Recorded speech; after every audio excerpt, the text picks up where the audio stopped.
What's up, everybody? You are listening to the Say What You Like NFL podcast. It is wild card weekend. The regular season's in the books, man. Yup.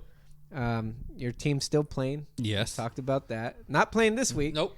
Next week. It's a good thing for a Niner fan. Number one seed. I think this bye, but I think the bye was more important than the number one seed.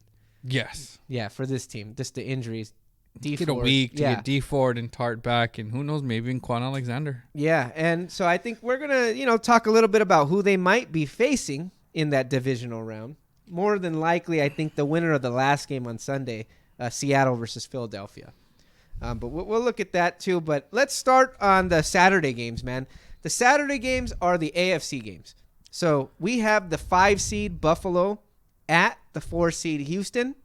Buffalo is favored by 2.5 points. What do you see going down in this game? Man, I'm going to take... See, this is a hard game. This is a game where you could see... Because you feel like one of these road teams is going to upset the home team. Yeah. And I feel like this is going to be... This could very easily be the one where it happens because you could see Buffalo pressure and make Deshaun Watson uncomfortable. I don't know if we have the health status of I think Kenny Stills and the other receiver they have, but they have DeAndre Hopkins. I'm gonna lean towards Houston winning. I think they're gonna win. I could see it like 21-17. Why do you favor Houston in this game? I'm just interested because look, to me, Houston's at home, but I think if this team was playing on a neutral field, I'd probably say Buffalo's the better team. I could see that, but then I look at I think their running game came on. You have Carlos Hyde. You got 1,000 yards. Yeah. You still have Hopkins. I still think he's the best wide receiver in the league. And so there's plenty of reasons to see why they would win this game. Deshaun Watson's still Deshaun Watson. At the end of the day, I think Buffalo will get some of their negative plays. They'll bust up where, you'll see Deshaun run for his life. But I just don't think Buffalo's offense will be able to move the chains enough to really kind of keep them at bay. I think that who I trust more in this is I think of the groups I trust, I think I would trust Deshaun Watson getting the ball to Nuke Hopkins enough. But to be fair, if Buffalo went and won, I wouldn't be shocked. This is the one where it can go, of all the games, I feel like it can go either way. Yeah, I agree with you as well. I think, Deshaun Watson, to me, is one of the more underrated young quarterbacks in the league. We hear a lot about Wentz and the magic that he's worked his last 4 weeks. We heard about Dak before that. Yeah.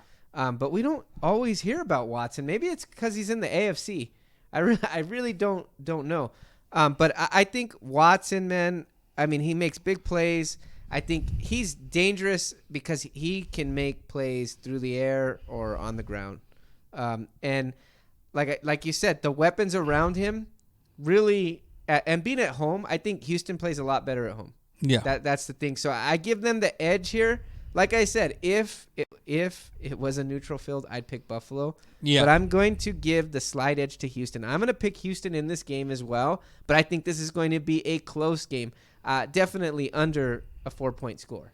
It's going to be within a score. It's going to be back and forth. I wouldn't doubt if Buffalo takes a lead late in this game. Yeah, that's true. And Houston and Deshaun Watson pulls one out of his ass and makes a couple big plays, something like that. Yeah. Because I see it happening that way.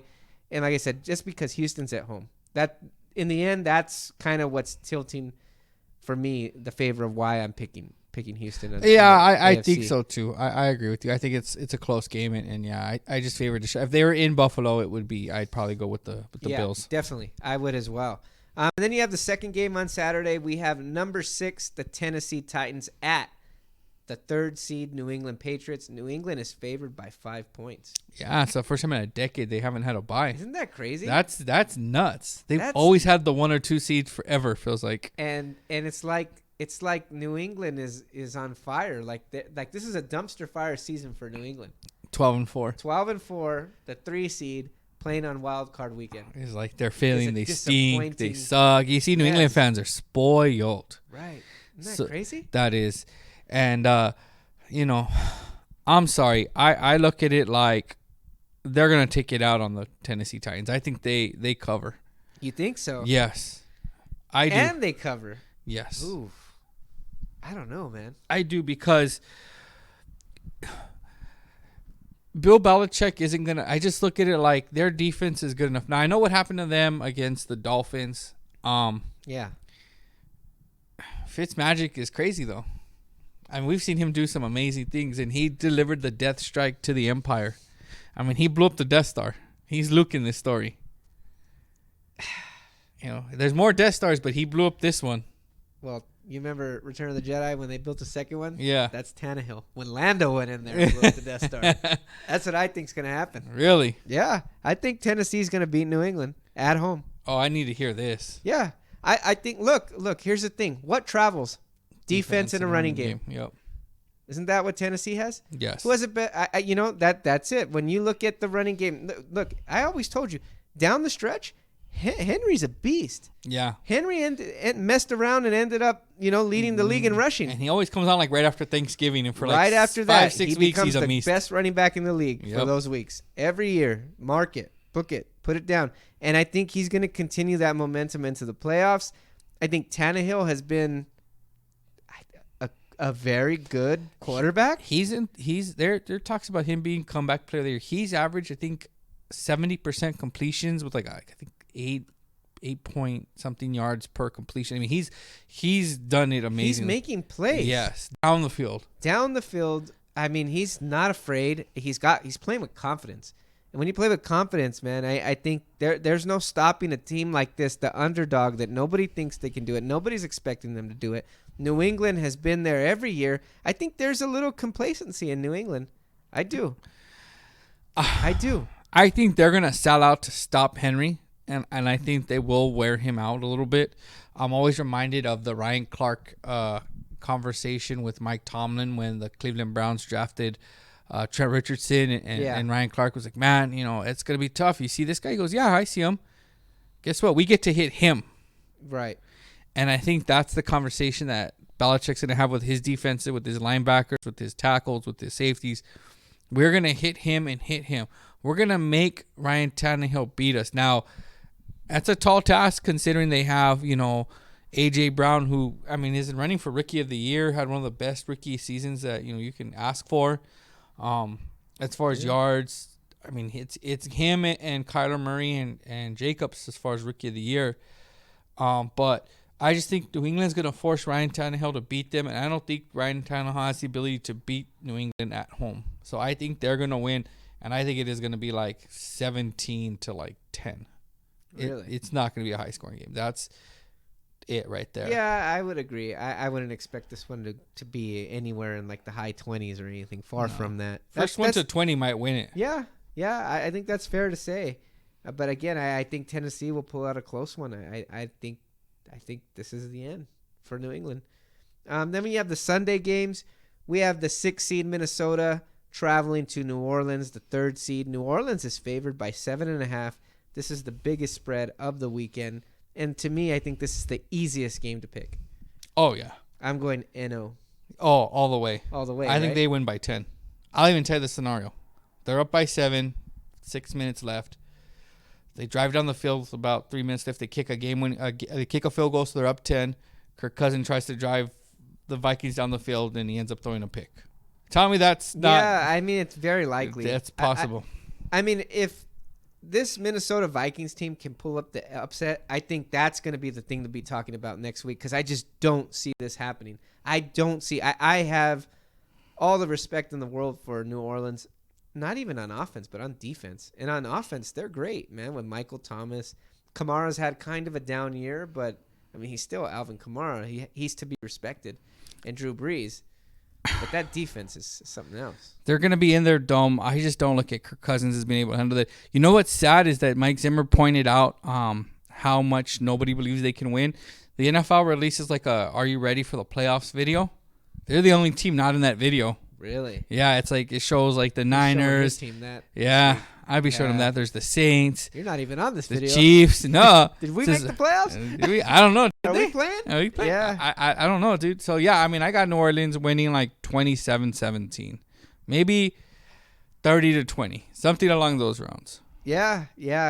I can see it being very similar. I think New Orleans wins by double digits in this game. I don't see how Minnesota has the firepower to hang with New Orleans, especially because like New Orleans has the ability to shut you down on defense with their front.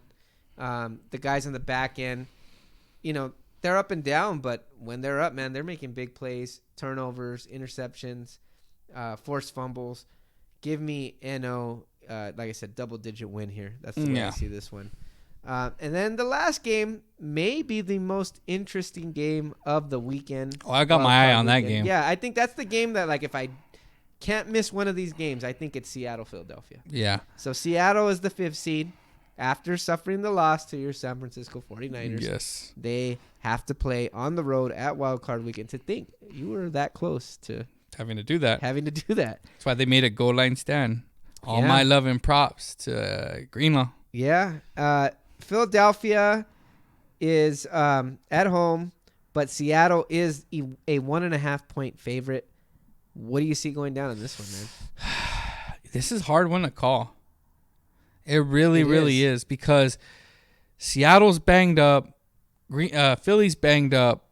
I think you wonder what momentum, how momentum plays into this game, because all the momentum is with Philly. They went 4 in a row to end the month. They pretty much beat all of their division rivals. Yeah, they did. They beat Dallas. They were able to just kind of weather the storm and smash the Giants at the end. How much does that carry over? They're at home. It's going to be, Seattle just come off a heartbreaking loss to the Niners. They went from hosting a home playoff game to now being on the road. They've got to travel to Philly, get batteries thrown at them by Philly fans. So I don't know. I struggle to see how this game's going to go because, I think correct me if I'm wrong, the Seahawks went into Philly and beat them this year anyways. Yes. They did, correct? Yes, yeah. Earlier in the year, yeah. I think this is a different Philly team. But I just think that, man, I really don't know. This one's tough for me. What do you think? Look, I think I could see this game going either way. You're right. It is tough. This is definitely the hardest call of the weekend for me. But if a gun to my head and I got to pick one to save my life, I'm going to lean Seattle. I think Seattle's consistently been a better team. I think Philadelphia, the injuries eventually have to catch up to this team. It is amazing what Philadelphia has done. I'm going to give them props. Look, I hate all the NFC East, but even in a bad down year like the NFC East had, like, they're Warriors, man. Like, whoever comes out of the NFC East is always battle tested, even when you're this bad. Yeah. Going in at 9-7, because look at this team. Yeah. Name a weapon. Name a weapon for Carson Wentz on offense. Who's he playing with? Yeah, there's not a lot there. There's nothing there. And yet, look, say what you will. Yeah, it's the New York Giants. Yeah, it's the Washington Redskins. Yeah, it's the Cowboys that finished at 8-8. But they got the job done. Like you said, they've been in a playoff mode for the last month. So I can understand why you don't want to write off Philadelphia. They're not a great team. Some would still question if they're even a good team. I think they're a good team. I think they got a lot of heart. I think they're well coached. They do have momentum. But ultimately, Seattle can boast those very same things, and they've been consistent throughout the year. So what you got the score? I think it'll be a close score. I do. I can see, like, Seattle probably putting up a little bit more than they put up against your Niners. Mid-20s or so. And I could see Philadelphia, scoring maybe like 17, 14 points, something like that. Yeah, I think I'm going to lean with Seattle. As much as I would rather face the Eagles at home, it's just tough having to face Seattle again. I feel confident we can beat whatever team comes out of that game, but if I'm being honest and true to myself, I think that if Ertz was healthy and Goddard, I think Goddard's healthy, but if Ertz was healthy and Sanders was good, I would probably take the Eagles. Right. Because I feel like they can control the clock. A full-strength Eagles team right now would be dangerous. Yes. They could control the game. I just, I don't know how close it's going to be. The Eagles have a great run defense. Not so much.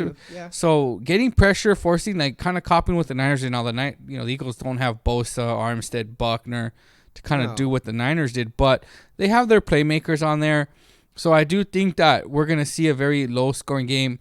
I think that, but at the end of the day, I think, man, I gotta take Seattle to win, maybe 24-21. That's gonna be dangerous if they do win, because that means you'll probably be round facing 3 off with them for round 3. That's always dangerous, man. Yeah, especially a division rival. They know you well. I feel okay. I feel confident, but yeah, it's not something I'm looking forward to having to deal with them again. So who would you rather see, Philadelphia or Seattle? I'd rather see Philly. Yeah, I'd rather see especially Philly. on the road. Yeah. I'd rather Philly can beat no. They can't beat them on the road. No, the Eagles aren't beating the Niners on the road. But the Seahawks, I mean, and by then I do think they do at least get their safety Diggs back, and I do think they get their left tackle back. I'm not sure, but I think they would have them back by that time. Now, what kind of shape they would be in, I don't know. Yeah.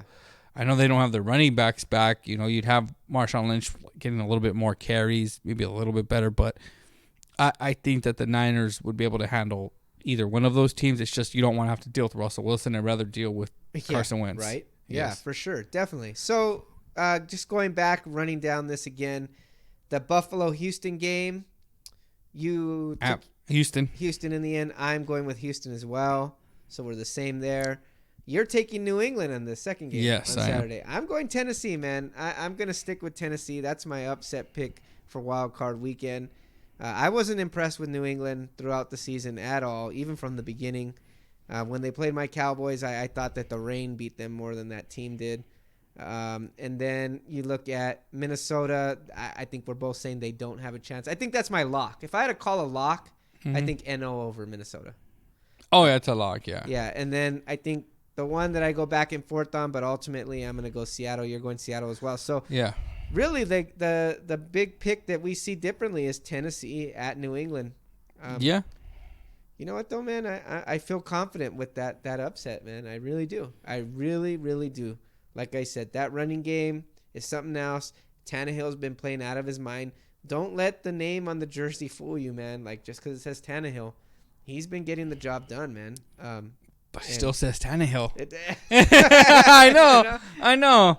It's like, but it still says Cousins. It still says Carr. Well, yeah, that's different. Cousins is just you're Cousins by now. We all know. Here's the thing. How many years did the Miami Dolphins spend trying to evaluate Tannehill? No one was ever really sure if Tannehill was good or not. Yeah. They should have been evaluating Adam Gase. Yeah, right. Exactly. Think of all the players that are actually good since they left him. Exactly. Kenyon Drake. Yes. These they're running like crazy. You got Tannehill. Yeah. Tannehill's maybe it was. Out. Maybe Adam Gase has got some issues. Maybe some coaching problems, right? Yes. I mean, it's true, though, So, again, it's going to be fun. Wild card weekends, I think always some good games because you got the teams that are getting hot as wild cards going up against teams that have won their division. And the teams that were really good all season, we don't see them for a week. So we allow ourselves to imagine, this may be close. Then we realize, okay, well, they were 1 and 2 seeds for a reason. Exactly, man. So that's my pick for Wild Card Weekend. The things I do want to talk about since it was the end of the season with Week 17. Real quick, I do want to kind of talk about Phillip Rivers. Did you see that press conference? When he cried, yeah. He cried. I mean, he was crazy, though, because did you hear he started that?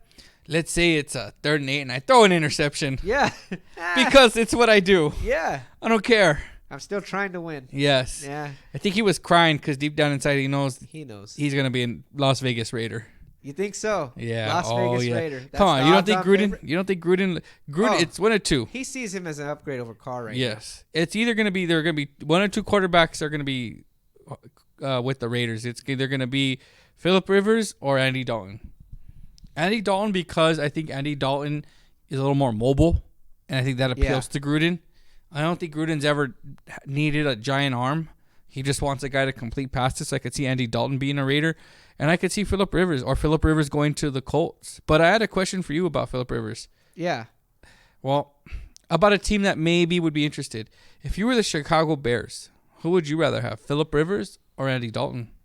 That's a really, really good question. It's really tough. Something that's very close, man, because I think they both, in some way, shape, or form, have a little football left.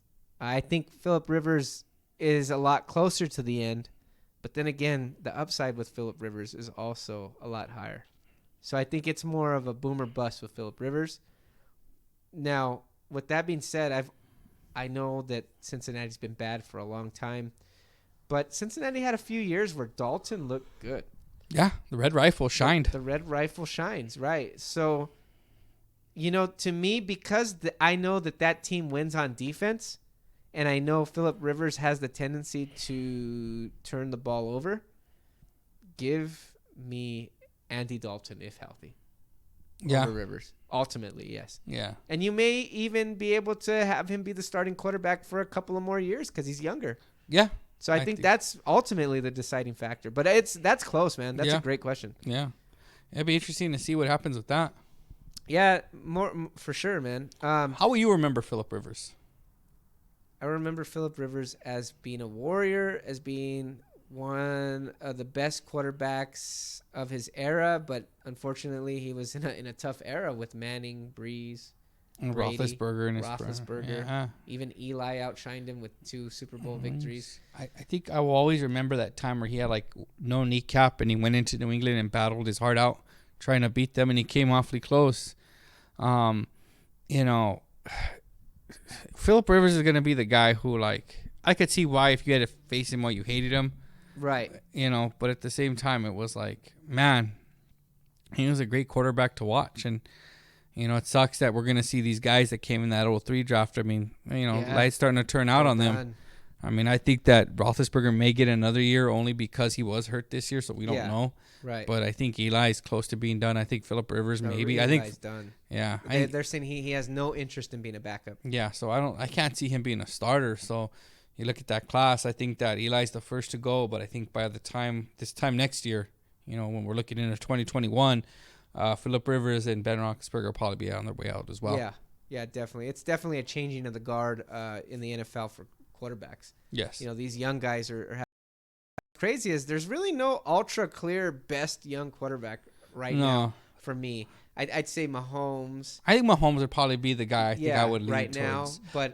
But I look at the crop of talent. I mean, I watched, not to get off on a tangent, but I watched the college football, the playoffs, and you look at the talent on these 4 teams, and you're like, man, the NFL's still in really great shape. You look at the receivers like CeeDee Lamb for Oklahoma. Yeah. You look at the quarterbacks. You look at Joe Burrow is probably going to be the reason Andy Dalton's not a Bengal anymore. I mean, the guy's amazing. Yeah.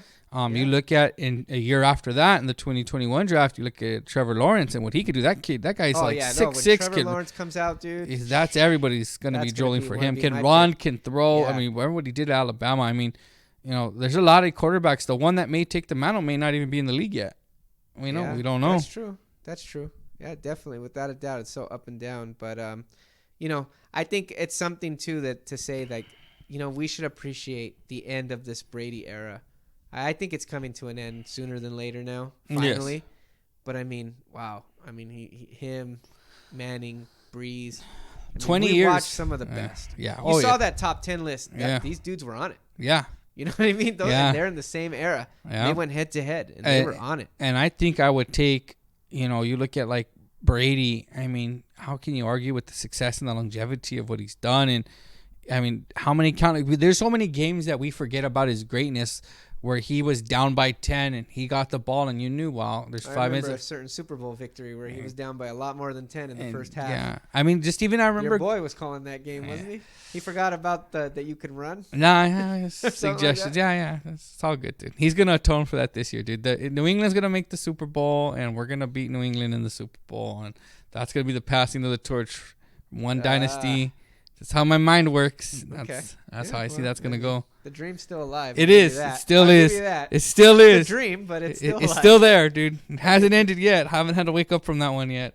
Get you on that one, man. Yeah. But I I agree. New England, especially Tom Brady, just how you let a guy like that go to the 6th round. And yet, you wonder how that affects drafts now, how executives look at it. Do they just say, well, that's 1 in a million? With the characteristics of players that they kind of missed in Brady that they look for now, how that affects everything and missing a guy like Tom Brady. I think people, even GMs, analysts, even really smart football minds often tend to forget that football is the ultimate team game. Yeah. And it's not always about a quarterback. I think it was about the team around Brady for so many years, especially as he was developing. Early on, yeah. Yeah, I mean, I don't think it was Brady that put them on his back and said, "Let's go win 3." Yeah, it was look at the names, dude. Vrabel, McGinnis, Richard Seymour, Ty Law. Seymour, exactly. All these guys. Ty Law was a lockdown corner, man. I mean, Harrison. Yep. I mean, these guys. You can go on and on, man. Belichick, coaching that defense.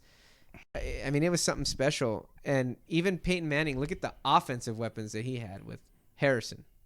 Yeah. I mean, he had Edgar and James.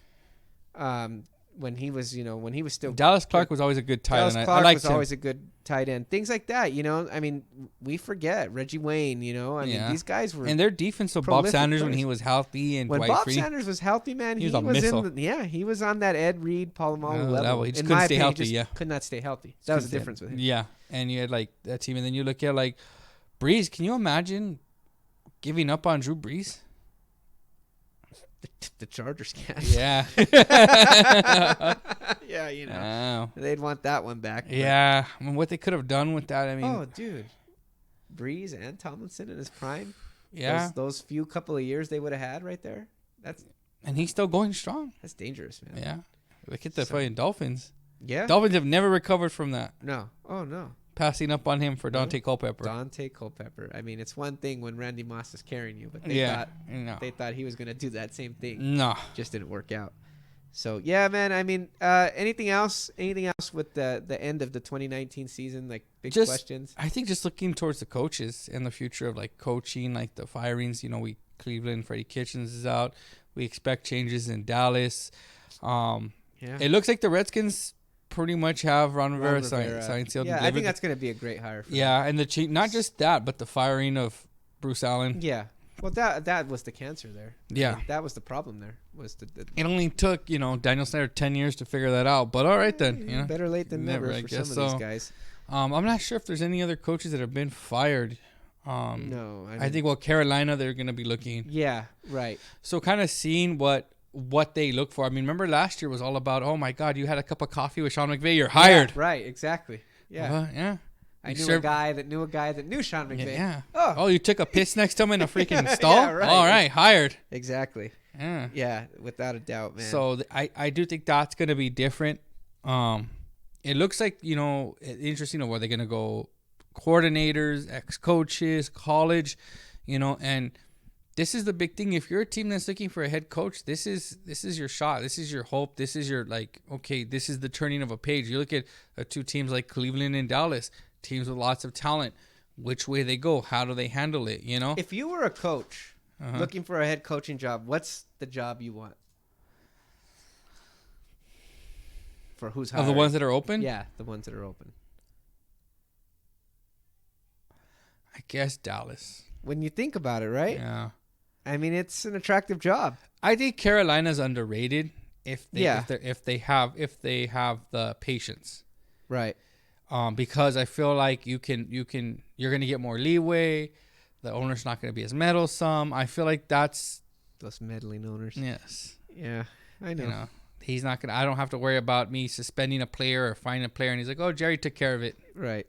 Yeah. Jerry said I'm not in trouble no more. You're going to be allowed to set up your rules and establish Carolina's, I think that the difference is just the talent that Dallas has. And if you can negotiate and manage and handle dealing with Jerry Jones and find a way to make that work, probably talent-wise would be Dallas. Yeah. Yeah, I'd agree. Yeah. So, I mean, I'm sure that many hires will be being made this week, and we'll touch base when we get into the divisional round. So we'll be back next week with the divisional round of this podcast. But until then, peace out, everybody. Late.